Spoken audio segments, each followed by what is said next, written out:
Então, tava dizendo que essa cartinha de hoje vai ficar melhor pra gente fazer no final, que é tipo uma dedicação de méritos, assim. Então, vamos guardar a nossa cartinha para o final. Agora a gente tá na água, e a água parece que são sempre dedicações, assim, sempre aspirações, né? Mas também a gente pode fazer agora e pode fazer no final de novo, né? Nada impede a gente de fazer isso, na é verdade. Na verdade, eu sempre acho que a aspiração inicial e a dedicação, elas não são muito diferentes, né? É como se a gente, no início da prática, no início de qualquer coisa assim, a gente estabelecesse uma motivação, uma intenção, depois no final a gente também tem uma aspiração de que aquilo se expanda, né? Não precisa ser exatamente igual, mas pode também, né? Então vamos lá, vamos fazer agora e vamos fazer no fim. Para que eu consiga traduzir tudo direitinho aqui, assim.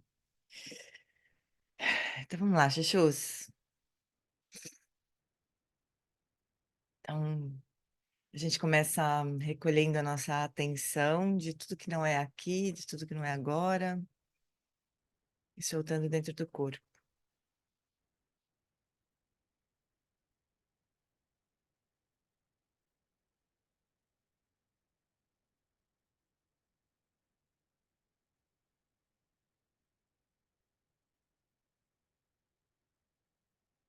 A gente pode também se conectar com as nossas fontes de inspiração. Fez a própria Roshi John,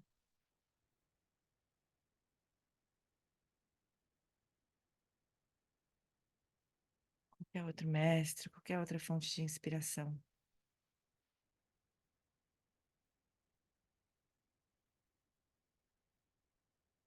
Lama Lola se diz que a gente pinta o mundo com as cores da nossa própria paleta.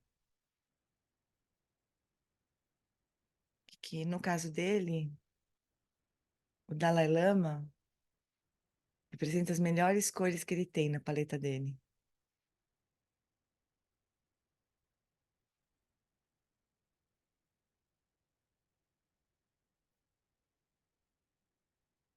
Então, na cartinha de hoje, a Hiroshi nos ensina a formular aspirações muito elevadas. Então, ela nos convida a refletir sobre estas frases. Que o sofrimento que sofre do ódio e do medo possa ser remediado.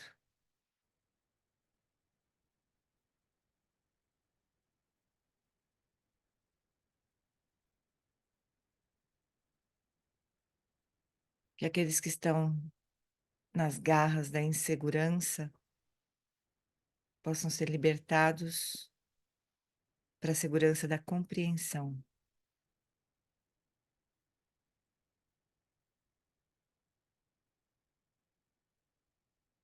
Que aqueles que estão perdidos na confusão encontrem alívio na sabedoria.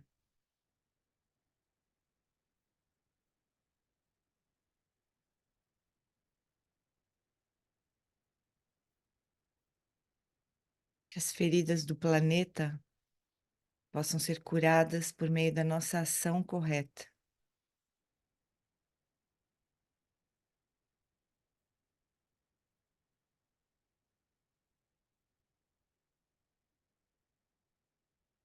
Nós possamos pôr um fim às guerras, ao consumismo, à disparidade econômica, ao racismo e à violência sexual.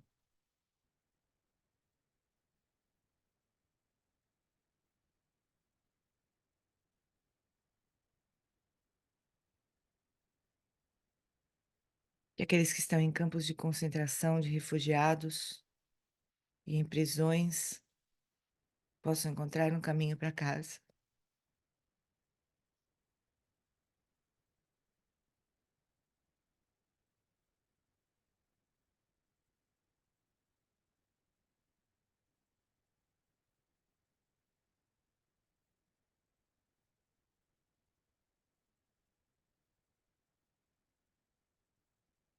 Que aqueles que não têm abrigo possam encontrar um lar seguro na comunidade.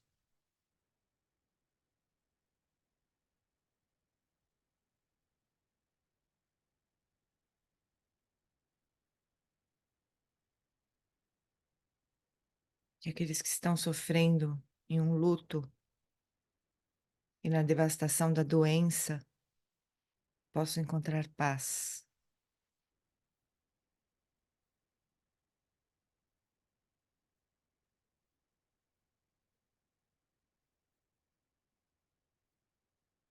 Que aqueles que cuidam de pessoas doentes possam encontrar apoio na medida em que servem aos outros.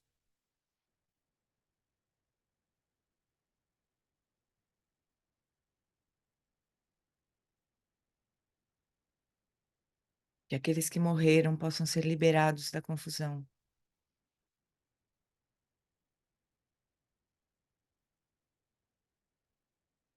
E que todos nós possamos despertar e despertar os outros.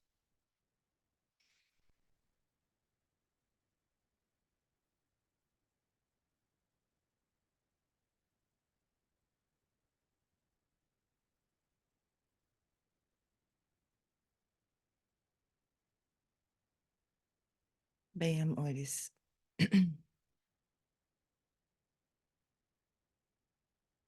E eu aqui, na choradeira, logo de saída, assim. Ai, meu Deus, o que que a gente faz com esse Aroche, né?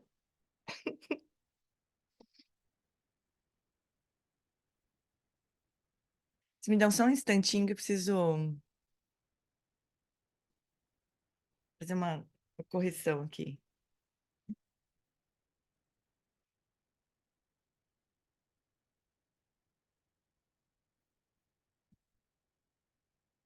Rapidinho, só um minutinho, por favor. É que eu.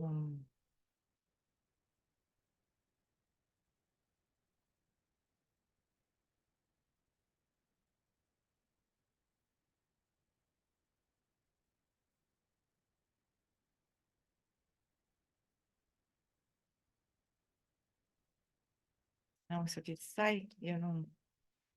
Coloquei uma coisa muito importante. Desculpa, é que eu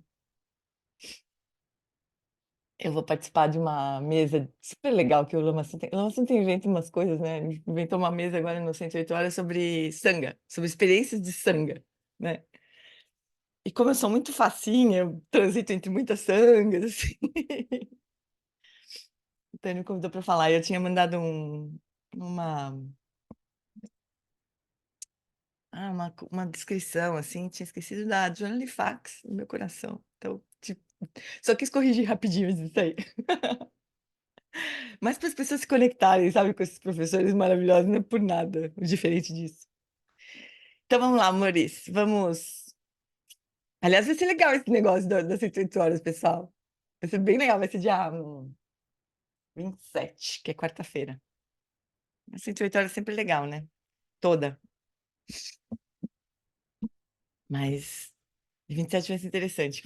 O Lama chamou todos os desgarrados do SEBS. Então, a Flori, eu, a Carol Souza, que foi para a sanga do Zonser, o Gustavo, que foi para Tergar, ele chamou todos os desgarrados assim, para participar dessa mesa. Muito engraçado, né? Vai ser legal, eu acho. Vai ser uma festa, né? Claro.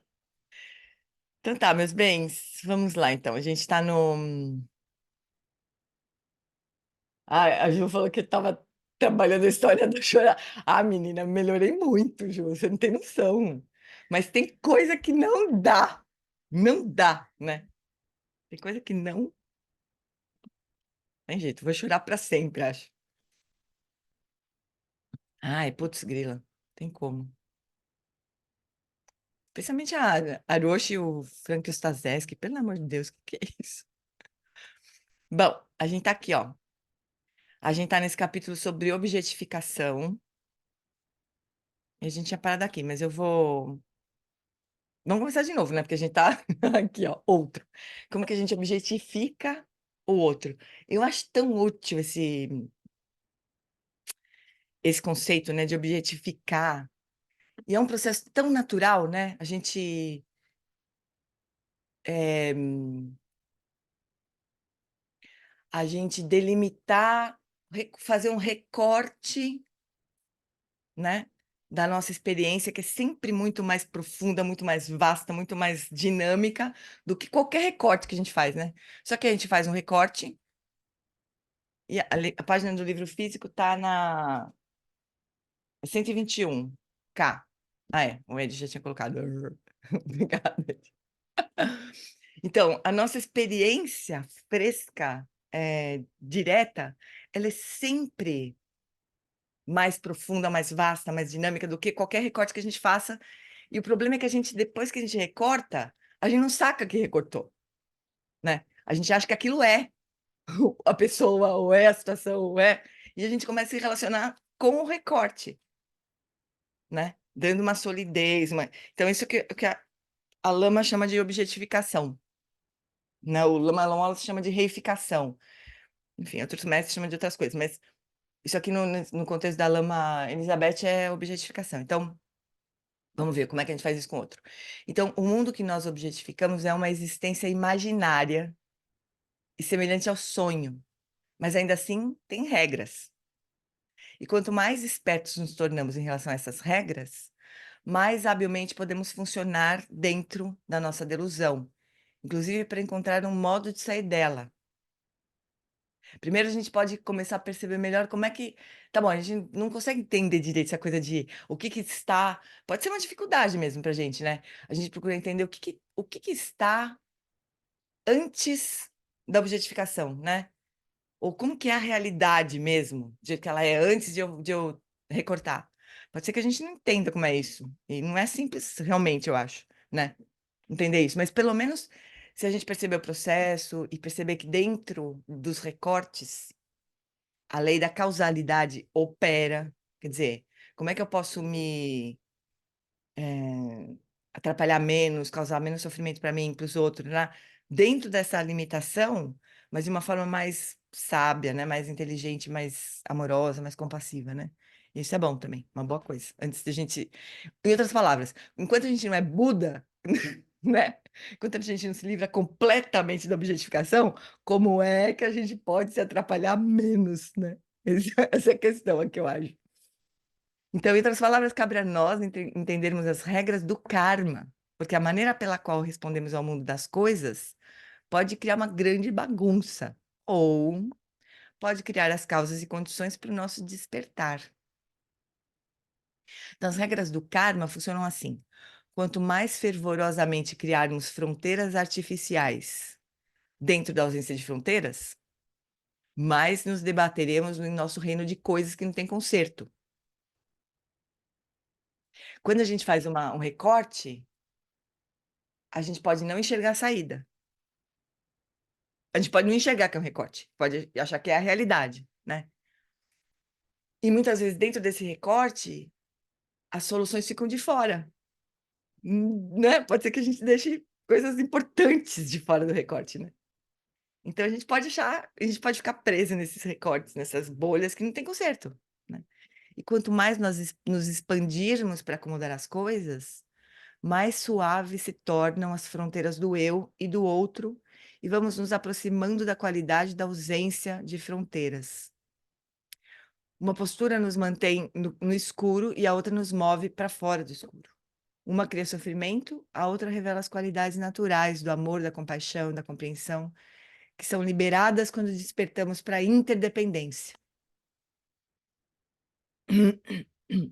Algumas vezes chamamos isso de criação de karma negativo e positivo, mas entenda que ações apenas são positivas ou negativas, dependendo de como funcionam no que se refere a nos aproximar de um sentido de bem-estar e da verdade, desculpa, li com a entonação errada, peraí. Mas entenda que ações apenas são positivas e negativas, dependendo de como funcionam no que se refere a nos aproximar de um sentido de bem-estar e da verdade da ausência de fronteiras. Quer dizer, o que é positivo aqui nesse contexto significa que nos aproxima da realidade como ela é. livre de fronteiras. E o que é negativo é o que nos afasta dessa visão mais ampla, né? E dessa experiência de abertura. Exceto pela maneira como funcionam, como todas as coisas, elas não possuem nenhuma verdade inerente ou estática. Ou seja, o karma negativo, Lama Santen sempre fala isso, né? O karma negativo ele não está escrito na pedra, né? Ele tem uma energia ali de nos jogar mais para um lado que para outro, né? Ele tem resultados assim, mas a qualquer hora a gente pode mudar isso, né? Não é nada de verdade, como nenhuma coisa, né? Quer dizer, não é nada concreto. Karma negativo que a gente tanto tem medo e tudo, né? A gente pode transformar a qualquer momento, né? Basta iluminar o karma, né? Essa forma mais direta, né? O Eric, esses dias no domingo, não, que dia que foi? É domingo, né? Tava dando ensinamento. Tem uma hora que ele fala tão lindo, assim. Ele fala de um jeito tão lindo. E daí ele fala assim: puxa, até eu me convenci do que eu falei. É claro que eu nunca falo lindo igual ele, mas às vezes eu falo com tanta convicção alguma coisa que até eu me convenço. Até... Puxa vida, me convenci a mim mesma. Então isso é super bonito, né? A gente ter essa noção do que é negativo e positivo, né? Com esse referencial que a Lama está trazendo, assim. Eu vou dizer que uma coisa é positiva quando ela me aproxima da verdade de quem eu sou verdadeiramente, né? E uma coisa negativa é me dizer que ela me afasta disso, né? Então, por exemplo, toda vez que a gente tem um surto de raiva e a gente se isola, né? A gente congela o outro naquela raiva, ou a gente congela a gente mesmo naquela raiva, isso afasta a gente dessa verdade, não é? Da verdade da ausência de fronteiras, da não objetificação, porque a gente está fazendo exatamente o contrário. A gente está exatamente congelando, a gente está exatamente criando uma delimitação muito clara do que sou eu, que sou super legal, e do que é o outro, que é uma desgraça. A gente está criando uma super separação, né? Então isso é negativo porque nos afasta da verdade.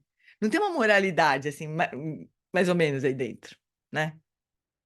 É uma noção um pouco mais ampla de moralidade. Que também foi o ensinamento do Eric, por coincidência, no domingo, né? O que que é a moralidade natural? Moralidade natural é assim, você não enxerga nenhuma fronteira entre você e o outro, você não vai causar mal para o outro, né? Você está se aproximando mais dessa verdade, né? Essa é a moralidade natural, assim, que a gente poderia imaginar. O que vocês acham, amores? Tô falando um monte de coisa, misturando com o Eric aqui. É porque a gente vai vendo, às vezes os ensinamentos são quase super iguais, né? Na nossa mente, né? Mas a gente consegue comunicar direito. Mas esse tema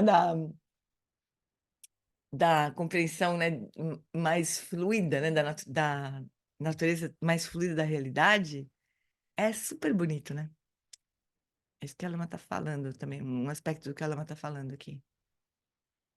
Como é que é para vocês esse conceito que ela traz de ausência de fronteiras?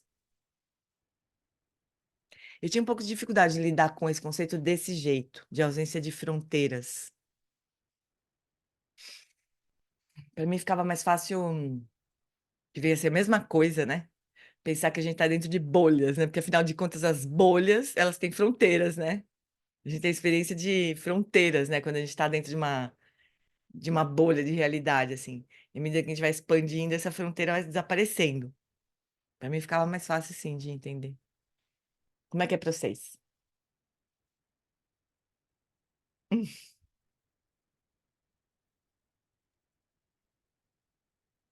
Eu queria tirar uma dúvida só antes. Fala, Lili. Quem tá falando? É, Carla, Oi, Cacá. desculpa. Fala, meu bem. Quando ela fala em coisitude, o que ela está querendo dizer? Ai, É meu, é uma uma tradução um maldita. pouquinho complexa, né? É que esses professores ficam inventando palavra em inglês, Palavras. né? Eu não sei bem como que é a palavra, mas deve ser alguma coisa assim, tipo, thingness, sabe? Porque quando você coloca um ness numa palavra qualquer em inglês, ela vira, você cria uma palavra, né? quando você coloca esse sufixo assim. Mas coisitude seria, eu entendo que é o A estado. coisificação, será? O Não, estado de coisificar? Não. não é a ação de coisificar. É a natureza das coisas. É a Ah, essência das coisas, entende? podia traduzir assim, né? Pois Talvez é. fica mais. Mas é que aí a Lama cria uma palavra, eu entendo a Lia, porque o Eric também faz isso. O Eric é louco para criar palavra. E aí fica uma dificuldade para traduzir, né? Ainda mais quando é interpretação. Quando é livro, a gente tem mais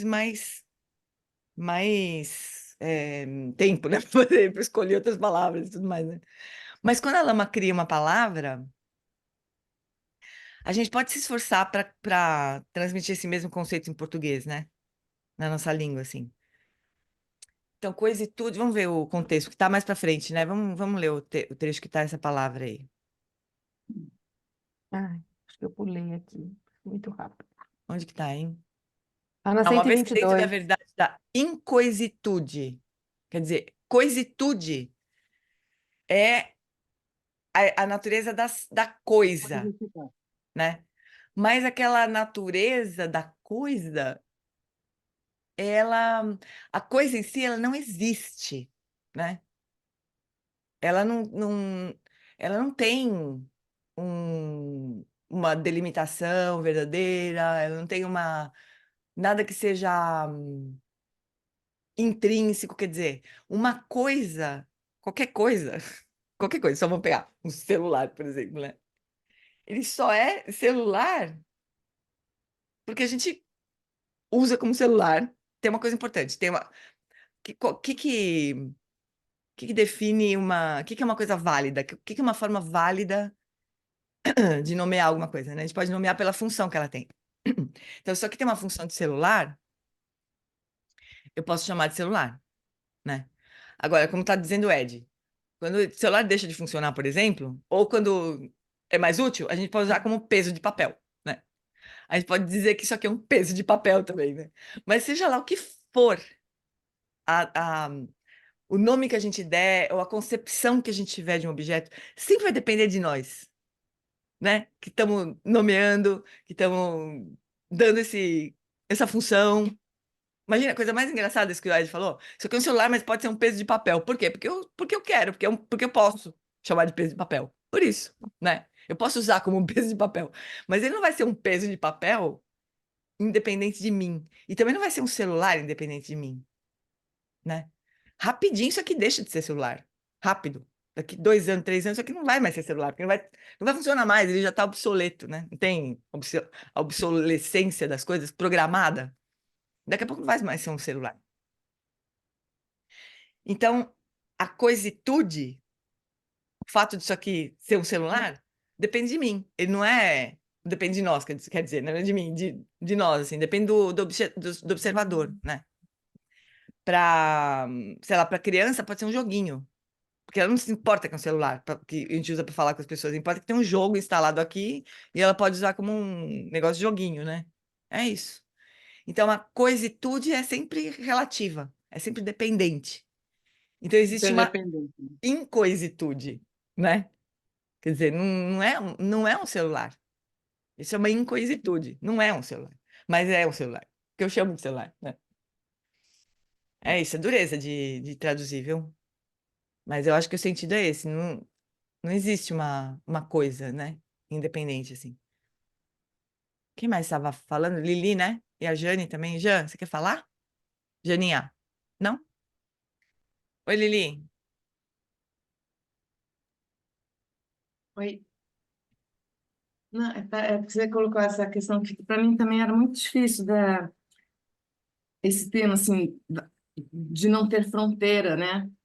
Quando coloca desse jeito, Uhum, a mim sempre ficou assim, né?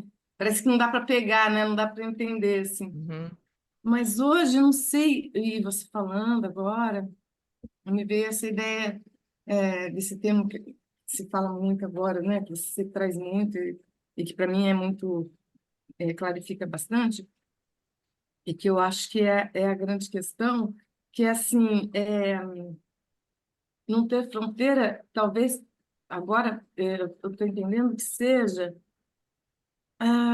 você conseguir se colocar numa perspectiva, num lugar onde, de fato, você encontre a sensação dessa humanidade compartilhada. Uhum, Então, não restringe, uhum. né? Não coloca fronteira. Porque, assim, porque de fato, né? Estamos todos no mesmo buraco, né? Assim, É. Com eu acho respeito às que... pessoas, isso é super útil, né? A humanidade compartilhada, a interdependência. Tanto E que o Dalai aí, Lama coloca esses dois temas, a interdependência e a natureza humana compartilhada, como as bases da ética secular,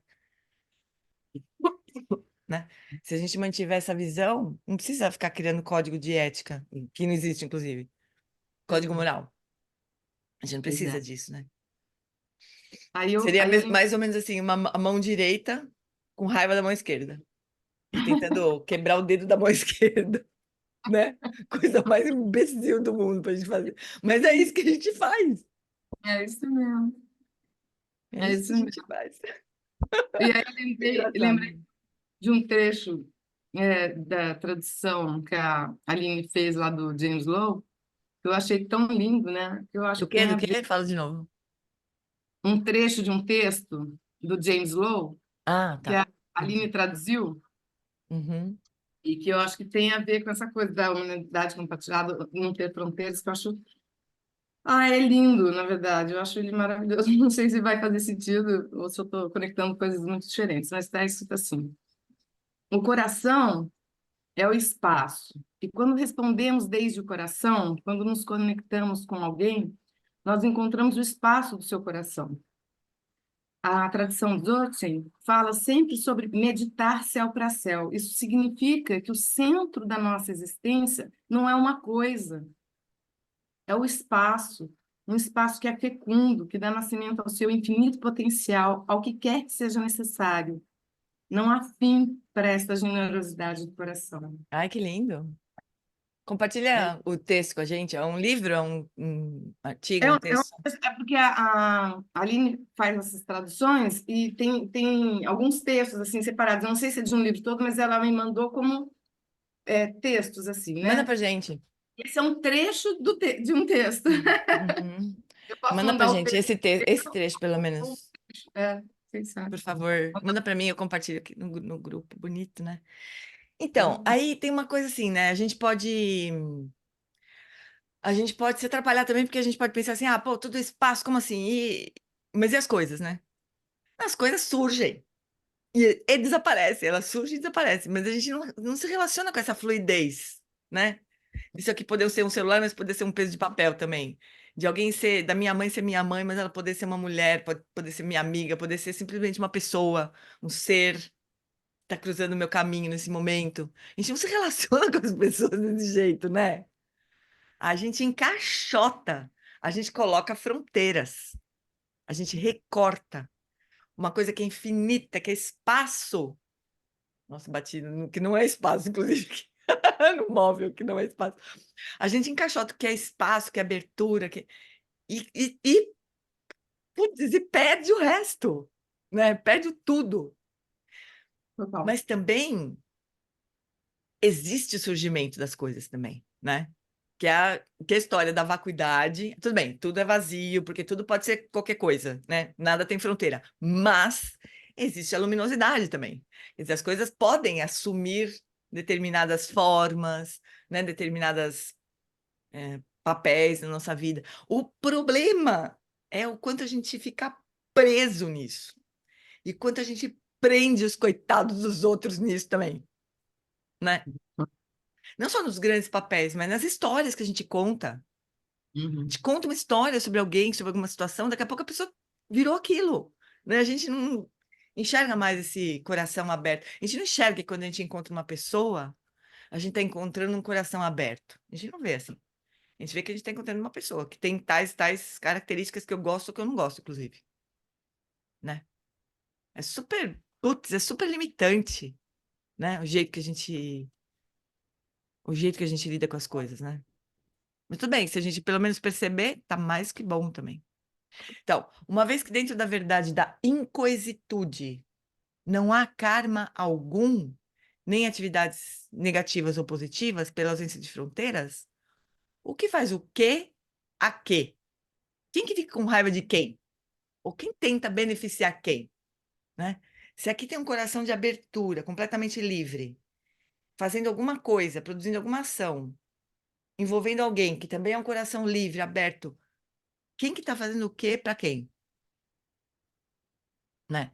Tudo é trabalho em andamento. A evidência nunca está totalmente presente. Tem nada congelado ali, né? Se a percepção de coração aberto é física, vocês sentem isso fisicamente? Ah, eu acho que às vezes eu sinto, cá. Acho que às vezes eu sinto.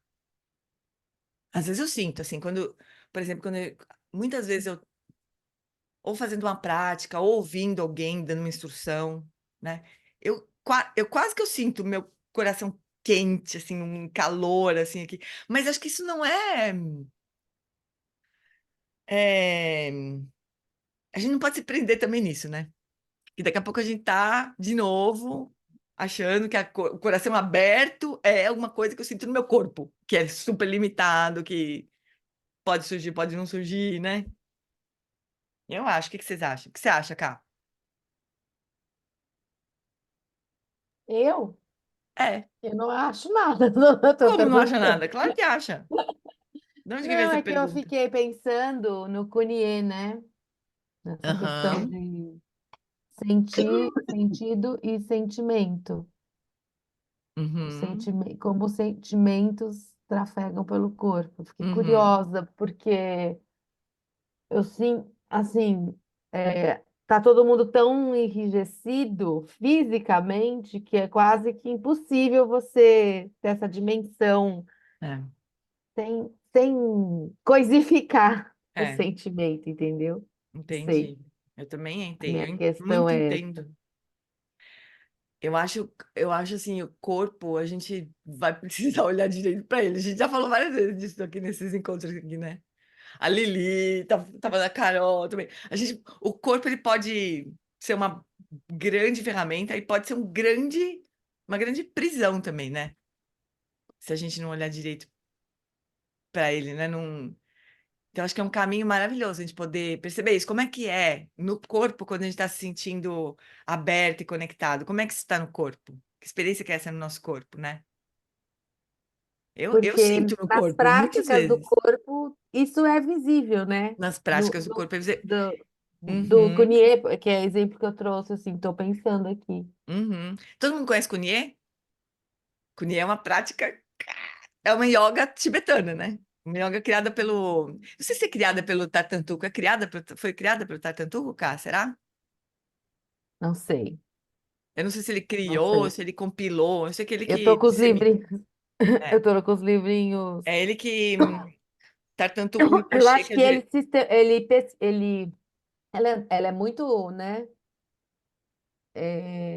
ancestral, não pode falar, não sei Uhum, se pode uhum. falar. Eu acho que ele fez a compilação, É, né? eu acho Ele também. compilou as. Os É muito movimentos, tudo. impressionante mesmo, assim. É Eu fiz lindo de poucas, morrer. eu fiz um módulo ainda só, mas é uma busca, né? Lá existe essa busca por perceber esse Uhum, sentir, não o sentimento uhum. do A corpo, sensação. entendeu? Aham, É, a sensação. uhum. É uma É bonito. preciosidade isso. É um caminho inteiro, né, aí. Isso, a gente. Mas a gente pode. Mas é um caminho de mão dupla, assim, né? A gente pode despertar isso pelo movimento, que é o Kunie, né? É a busca dessas experiências por meio do movimento, né? Mas também a gente pode perceber na prática que efeitos tem no corpo, né?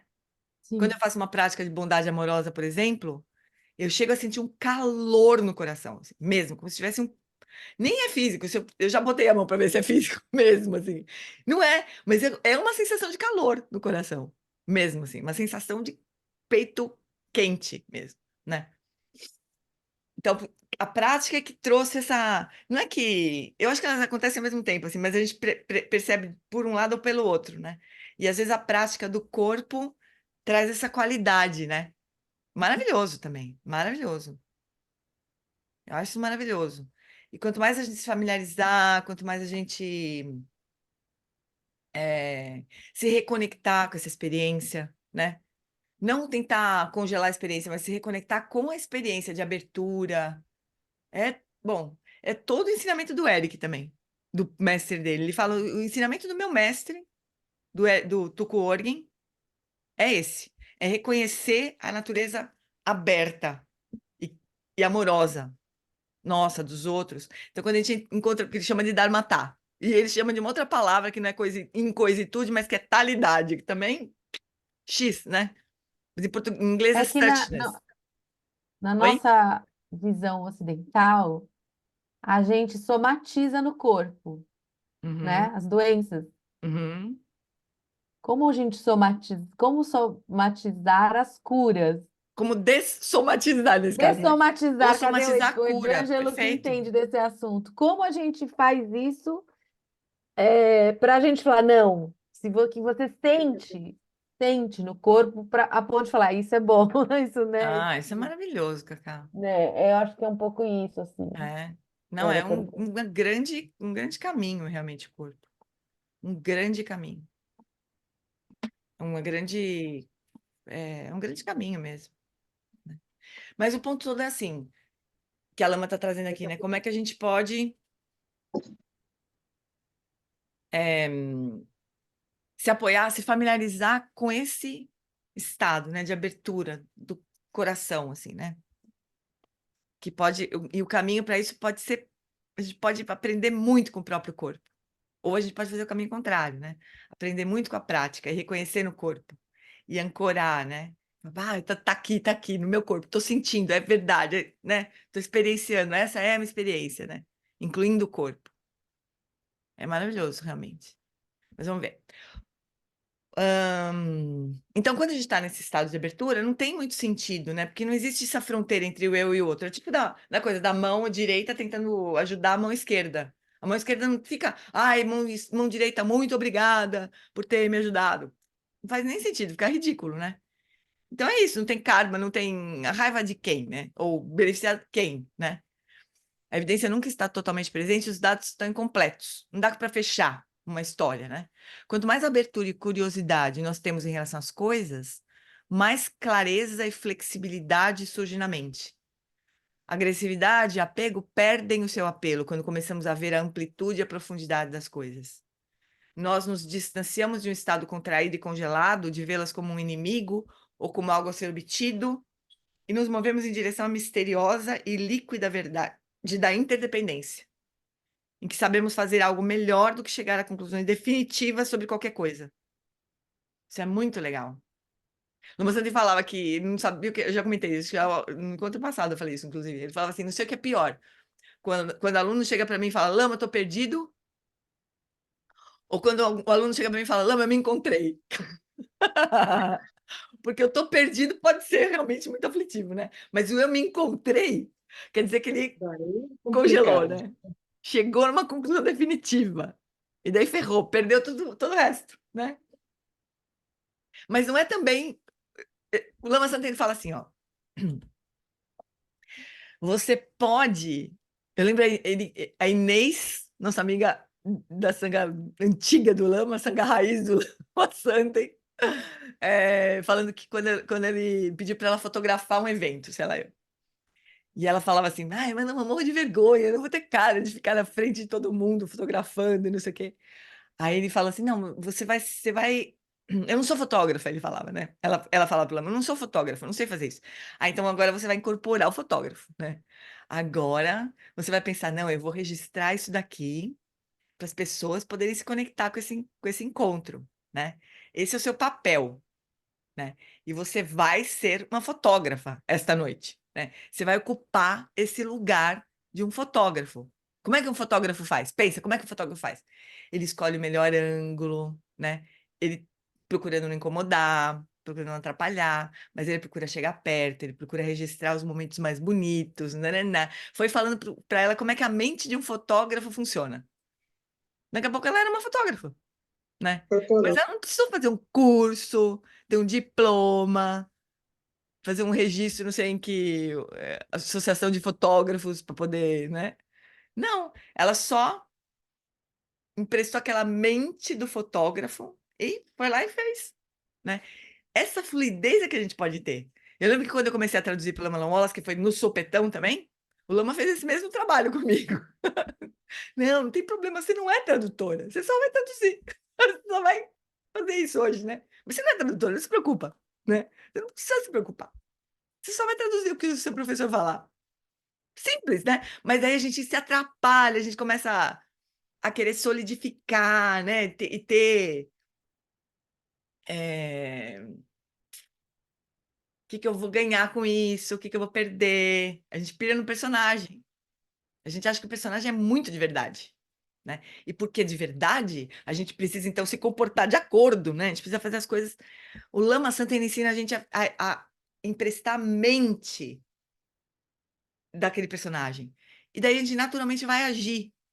Mas a gente não é aquilo, então a gente também vai soltar. Quando terminar, acabou. Eu lembro também quando eu saí do SEB, que eu fui me demitir do SEB, que eu era tutora, né? Quando eu fui me demitir, eu falei assim, Lama, eu queria conversar com o senhor, porque afinal eu tenho esse papel assim, mas que eu não estou mais desempenhando, né? Eu não sou mais tutora mesmo das pessoas, porque dentro do SEB, né? Porque eu já não consigo mais acompanhar todos os ensinamentos do Lama, eu não consigo mais ajudar as pessoas que estão querendo se conectar com o Lama Santem, porque eu mesma não estou conseguindo acompanhar, né? Os ensinamentos do Lama Santem. Aí eu falei, então tá tudo certo, você já não é mais tutora. Tutora não é um cargo, é uma atividade. Então, se você não está agindo como uma tutora, você não é mais tutora, e tá tudo bem, não tem problema. Não é fácil, é tudo fácil, se a gente não se atrapalhasse tanto, né? Seria tudo fácil. A Ju fala que o mundo exige de nós sucesso nos papéis e a gente tem medo da cobrança. É, mas o mundo exige de nós azar do mundo, né? Que exige de nós. O problema é que a gente internaliza essa exigência, né? A gente compra isso. E a gente quer a aprovação do mundo, né? E tudo bem, a gente pode, quando a gente está desempenhando um papel qualquer, tipo, sei lá, quando eu estou traduzindo, por exemplo, eu quero fazer o melhor. Eu quero fazer o melhor, né? Mas não é porque eu preciso da aprovação de ninguém, é porque tem pessoas que vão precisar daquele meu trabalho, né?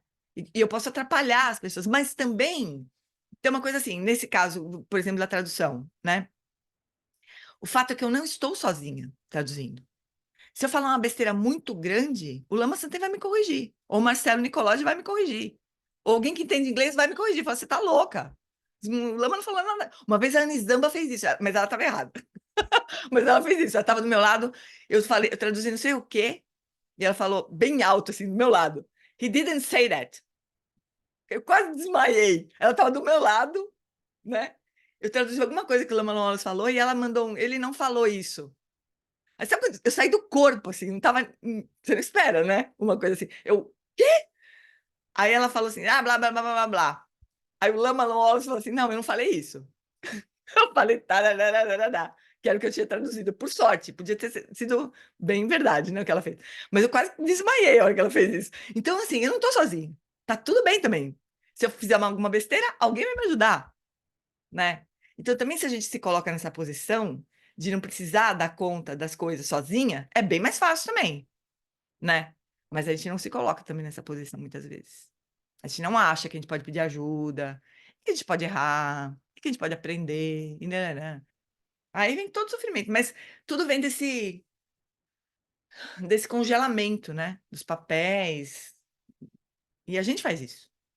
E as pessoas acabam esperando isso da gente, mas para mim, assim, a maior complicação é o que a gente mesma compra, né? E tem cobrança, com certeza. Mas nos ambientes iluminados não tem essa cobrança. No SEB a gente treina isso, né? Nas sangas a gente treina isso. Ninguém precisa ser perfeito, né? Isso é uma grande coisa. Uma grande coisa, porque não existe isso. Não tem nem sentido isso aí. Ser perfeito com relação ao quê? Mesmo, né? Então, nem tem sentido. Aí nas sangas a gente treina isso, é maravilhoso. Acho que uma das coisas boas das sangas é isso, né? A gente pode treinar tudo isso que a gente acha que tem a ver com os mundos iluminados, como a Ju tá falando, com as terras puras, assim, né? A gente treina. Aí, de repente, daqui a pouco a gente tá fazendo isso em outro lugar também, que não é uma terra pura, a gente acha que não tem sangue ali. Mas a gente se atreve a fazer isso e às vezes dá certo. E as pessoas também, uf, elas, elas ficam felizes também de não precisar, né, atender nenhuma demanda, assim. Uma grande coisa. Eu acho uma grande coisa que a gente faz por nós e pelos outros, né? Eu falei muito sobre o caminho do meio, que não é o SEB, mas é a filosofia do caminho do meio, e sobre ir além dos extremos dualistas de um eu e um outro objetificados. Mas, curiosamente, quando funcionamos dentro do nosso imaginário mundo das coisas, é o outro que nos leva para fora do nosso esconderijo e nos conduz em direção a uma visão maior, a visão além de todas as fronteiras artificiais, né? Não fosse o outro, a gente ficar sentada confortavelmente no que a gente acha que sou eu, né? Se o outro não desafiasse a gente. Acabou. Capítulo 13. Nós não vamos começar o 14, mas eu vou marcar aqui, peraí. Então, é a história do treinamento da mente, né? Os ensinamentos sobre o treinamento da mente.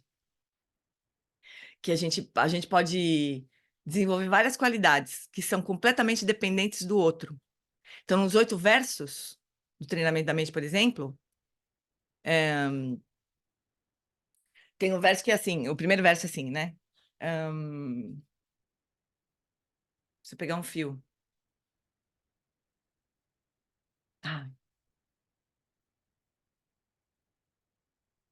Ah, preciso pegar um fio. Mas o significado do primeiro verso é que os outros são como joia mágica que realiza desejos, né? O outro, os outros seres. Porque é por causa deles, pela motivação de atingir a iluminação por causa dos seres, mas é graças aos seres também. É porque os outros existem que eu vou conseguir atingir a iluminação. Porque qualidades de paciência, por exemplo, um grande exemplo é a paciência, né? A paciência, a gente não é capaz de desenvolver se não tiver alguém enchendo o nosso saco. Alguém perturbando a gente. Não tem como desenvolver paciência se a gente não tiver no meio de encrenqueiros, como diz o Dalai Lama, né? Os troublemakers. Não fosse os troublemakers, não tem como a gente desenvolver a paciência, que é uma das paramitas, é uma das perfeições do Bodhisattva. Então, no caminho do Bodhisattva, o caminho do Bodhisattva só é possível por causa dos outros. Então, a gente devia agradecer realmente. Muito obrigada, como diz a Gessuma, muito obrigada por ser horroroso do jeito que você é, porque graças a você eu vou desenvolver a paramita da paciência e eu vou atingir iluminação, né? Muito obrigada, seu pentelho, sua pentelha, né? Não vou me iluminar sozinho, não tem como, não tem como. Então é muito louco, né? Porque dentro dessa nossa delusão existe o eu e existe o outro. E a gente quer que isso termine, mas é justamente por essa objetificação que no caminho vai ser útil para a gente avançar. Não é meio paradoxal assim, né? Porque a gente não consegue terminar com isso, 1, 2, 3, já acabou. Não consegue, né? Então a gente vai seguir um caminho. Fala, Lulu. Tava pensando aqui, né, Gê, da gente se cobrar tanto, da gente querer ser perfeita na maioria das coisas que a gente faz. E quando a gente pensa na nossa história, a gente cresce assim, né? Então, desde o É, colégio, claro. como você tem que se comportar. É, Aí no trabalho, você vai numa reunião, você tem que ter todas as respostas, né? é. Então, se você está fazendo um trabalho sobre alguma coisa, você tem que ser capaz de responder tudo sobre isso. Uhum, E você fica naquilo de estudar e ter todas as respostas, e você carrega isso para a vida. Ser uhum. mãe, né? Você faz alguma coisa que sai do normal, várias pessoas vão aparecer e falar, mas por que que, não é por aí, tem que ser por aqui, né? Uhum, Meio que numa crítica. Então uhum. é um grande desafio desconstruir tudo isso, né? É, mas é um grande alívio também. Tô Olha, uma vez buscando ele. eu vi o Lama contar uma história, o Lama Santa contar uma história de uma mulher que era uma homeopata e ela tinha que dar uma palestra para cirurgiões. E ela estava desesperada. Ela falava, Lama, eles vão me comer viva. né? Eles vão me trucidar, porque cirurgião, eles não acham que... Imagina, homeopatia para cirurgião, né? Aí o Lama Santa falou assim, olha só, você estudou muitos anos o que você sabe hoje, né? Você estudou homeopatia durante muitos anos. E nenhuma daquelas pessoas que vão te ouvir fez isso, né? Eles não estudaram, eles não se dedicaram, eles não têm o conhecimento que você tem hoje. Então você vai lá oferecer o conhecimento que você tem hoje. Se isso for útil para eles, maravilhoso. Se não for, não tem problema. Se você só vai lá oferecer o conhecimento que você tem. É só isso. Não é diferente? Aí, ainda considerando isso, você pode falar assim, putz, eu vou estudar mais, eu vou me preparar melhor, porque isso aqui eu não lembro bem, se alguém me perguntar, eu queria saber responder, mas não porque você quer parecer perfeita, porque você quer oferecer um conhecimento que você tem, da melhor forma possível, né? Eu acho que muitas vezes eu me lembrei disso, muitas, infinitas vezes eu me lembrei dessa história, e me coloquei nessa posição de oferecer. Eu vou fazer o meu melhor aqui, né? Se for útil para alguém, eu fico muito feliz. Se não for, não tem problema. Outras coisas vão ser úteis, né? Não importa. Eu acho isso super libertador, sabe? Segredo é oferecer. Exatamente. É oferecer. Como quando você dá um presente para alguém. Quando a gente dá um presente para alguém, a pessoa pode gostar e pode não gostar, não é? Se ela não gostar, ela vai lá e troca, né? Dificilmente ela vai falar pra gente que não gostou, mas tudo bem, a gente corre esse risco. Mas a gente está dando um presente, poxa, né? O melhor que a gente conseguiu, o que a gente achou que ia ser melhor. Isso é bom, né? Eu acho tão bonito. E aí tem uma coisa importante também nessa história da homeopata, que é a gente se apropriar do que a gente conhece. Então, por exemplo, se a gente ficar sempre nesse lugar, eu não consigo, eu não sei nada, eu não posso, a gente nunca vai oferecer nada, porque a gente acha que não tem nada para oferecer, não é? Isso é uma pena, porque a gente tem muitas coisas para oferecer, sempre, né? Mas se a gente não reconhece isso, a gente nunca oferece, né? Às vezes porque tem medo, às vezes porque, sei lá. Mas é uma espécie de orgulho isso também, sabe? Aliás, é orgulho, né? É uma espécie de orgulho. Eu não tenho, eu não sei nada, eu não consigo, eu não posso, né? É uma espécie de orgulho. É como se a gente não, é falta de generosidade mesmo, assim, se a gente for pensar. A gente oferece o que a gente tiver, ué. Né? Pode ser muito, pode ser pouco, mas é o que eu tenho. Eu estou oferecendo, é o que eu tenho, né? Agora, nesse lugar, né? Eu ofereço o que eu tenho. Eu não faço de conta que eu tenho uma coisa que eu não tenho para poder oferecer. Aí não funciona, mas eu ofereço o que eu tenho, né? Oi, Lili, fala, querida. Não, era só para dizer que isso, por exemplo, me ajuda muito, me ajudou e vai continuar me ajudando a pensar assim, para poder oferecer o Siri, Claro, é, entendeu? eu sempre É, falo isso para os alunos, né? Escuta, não vem com essa historinha que eu não sei, não sei, não vou ensinar, não estou pronta. Essa frase, não estou pronta, eu tenho vontade de bater. Porque como assim, pronta para quê? Pronta para o quê? Eu tô pronta? Eu sempre falo isso para os alunos, aí eles entendem um pouco. Eu tô pronta. Se eu dissesse eu tô pronta, significa o seguinte: eu sei a mesma coisa que o Alan Wallace. Ou seja, eu nunca vou estar pronta. Nunca. Nesta vida não vai dar, né? Eu nunca vou estar. Mas não é que eu vou lá e ofereço tudo que eu sei, e o que eu não sei eu vou buscar. É assim que é a vida, né? A gente nunca está pronta, né? Completamente. O que significa isso, né? Mas é uma espécie de uma arrogância, né? Também, se a gente for pensar. Igual a maternidade, é. Já ouvi uma pessoa dizendo que quando a filha dela tinha 18 anos, ela se sentiu pronta para ser mãe, porque tinha treinado por 18 anos. Pois pensa. Mas não é que os filhos crescem. Sabe por quê? Os filhos não são dependentes exclusivamente da mãe. Tem um monte de coisa, o mundo todo ensina o filho. Não precisa da mãe só, né? A mãe sempre vai fazer o que pode, o que é melhor, mas o mundo tá aí, né? Para o filho também aprender as coisas e viver, né? Mas quando a gente tem essa noção da interdependência e essa liberdade e fundamenta assim, a nossa ação nessa generosidade verdadeira, né, de oferecer, eu acho que fica tudo muito mais fácil. Muito mais fácil. Não é? E assim a gente vai indo, né? Vamos fazer a prática de novo? Dessa vez eu vou tentar não chorar. E daí a gente encerra, né? Tudo bem? Alguém quer comentar mais alguma coisa sobre esse tema bonito?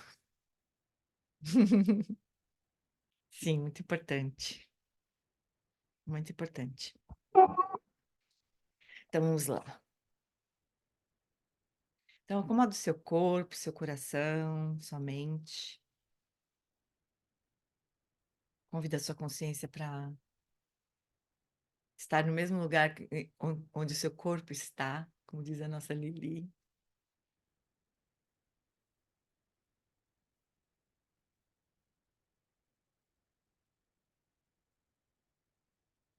Então, eu vou ler essas frases da Aroshi. A gente deixa que elas penetrem no nosso coração profundamente.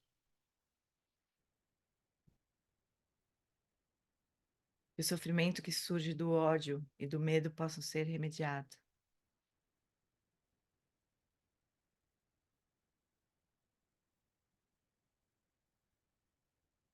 Que aqueles que estão nas garras da insegurança possam ser liberados na segurança da compreensão.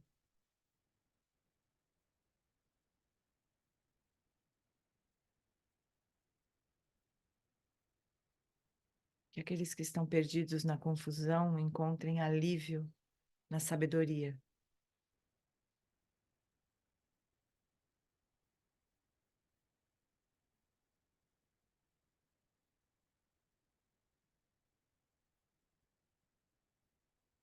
Que as feridas do planeta possam ser curadas por meio da nossa ação correta.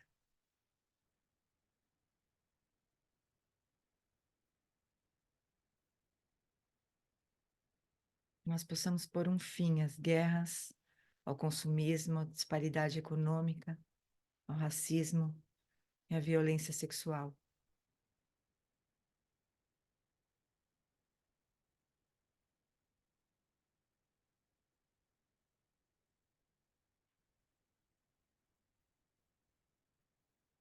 Que aqueles que estão em campos de refugiados e prisões encontrem um caminho para casa.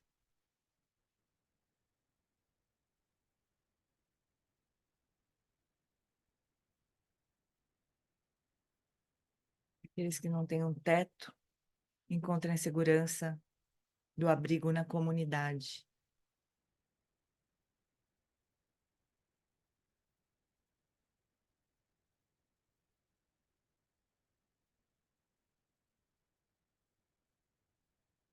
E aqueles que estão sofrendo com o luto e devastados com a doença encontrem paz.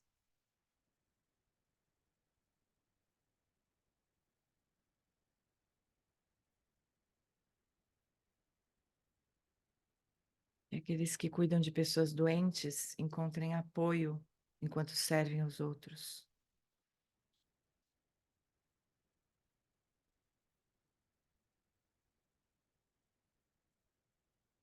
E aqueles que morreram sejam liberados da confusão.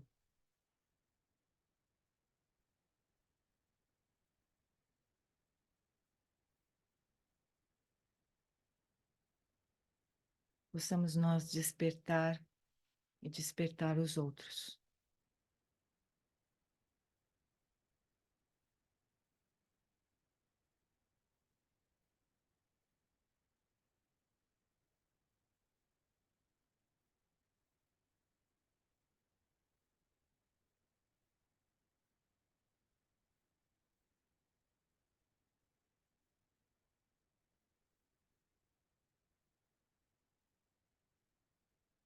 A prática chama oferecendo amor e compaixão.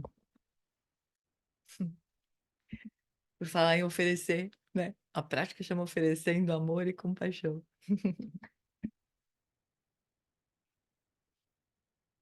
Muito bem, chuchus. Fala, Ninha.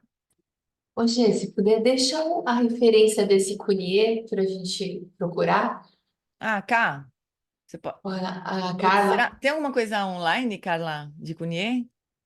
Que a Ana mora em Santa Catarina. Tem sim. Não, Eu fiz punhê durante muitos anos. Eu posso passar o telefone. Tem online também. Tem online? Tem, tem online, tem o site, tem online. Eles enviam sempre a programação do dia. Tem também online a comemoração Lua da cheia. lua Lua cheia. nova, Super né? bacana. Ah, É, Aqui legal. de São Paulo também, eu Carla? fiz 5 anos de Cunhê. Uhum. No Rio? Aqui é Rio de Janeiro, né? Uhum. Em No São Rio Paulo, tem o Carla? Enigma, Aí eu não sei. o Niagma, Carla? né? É o Enigma isso. Carla, o Enigma de São Paulo também tem online ou Tem. não? Tem? Não. Não tem? Não que eu saiba, tem presencial lá no templo. Agora parou por causa do fim de ano.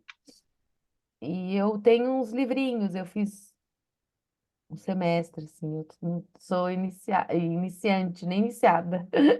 A Solange já é PhD, pelo visto. Solange, Eu você fiz pode me 5 anos, passar? Eu vou passo, olhar, eu passo. posso perguntar lá se tem, Uhum. mas é o É, eu Eu acho. tenho Enigma. WhatsApp aqui, eu tenho WhatsApp, já. Aí eu já passo para vocês e você passa para quem Tá bom, quiser, querida. tá bom? Obrigada. Eu fiz Tá Cunha há bom. muitos anos também. Eu adoro, inclusive no Rio de Janeiro, no Enigma do Rio de Janeiro, que é um lugar maravilhoso. O Ah, Enigma de São Paulo tá. também é lindo, mas o Enigma do Rio tem o Cristo do lado, Maravilhoso. só Você para fez com ajudar, a. assim. Como é o nome dela? Oi? Eu esqueci o. É lindo, é lindo, É é. lindo de morrer. É lindo. Você fez com quem? Quem Ah, era eu a fiz há muitos professora? anos, eu não lembro o nome da Esqueci pessoa. o nome dela. Eu faz 20 anos que eu fiz, que eu morei no Rio e fiz Cunha lá. Eu também. Eu não Ah, lembro o nome dela. maravilha. Aqui em São Paulo eu fiz Pegou com a no. Rita, muito tempo. Pegou... E são os 21 ritos tibetanos? Não, Não. Sim, não conheço. são os 21 ritos Bem tibetanos. Não bacana. são. Não, Ah, não são, não Não são. são os É. 21 não. ritos. E também não tem, Não. assim, é outra coisa, é uma yoga, mas é diferente, assim, das escolas de É. yoga. É, não é Hatha Yoga, não Não, é nada disso.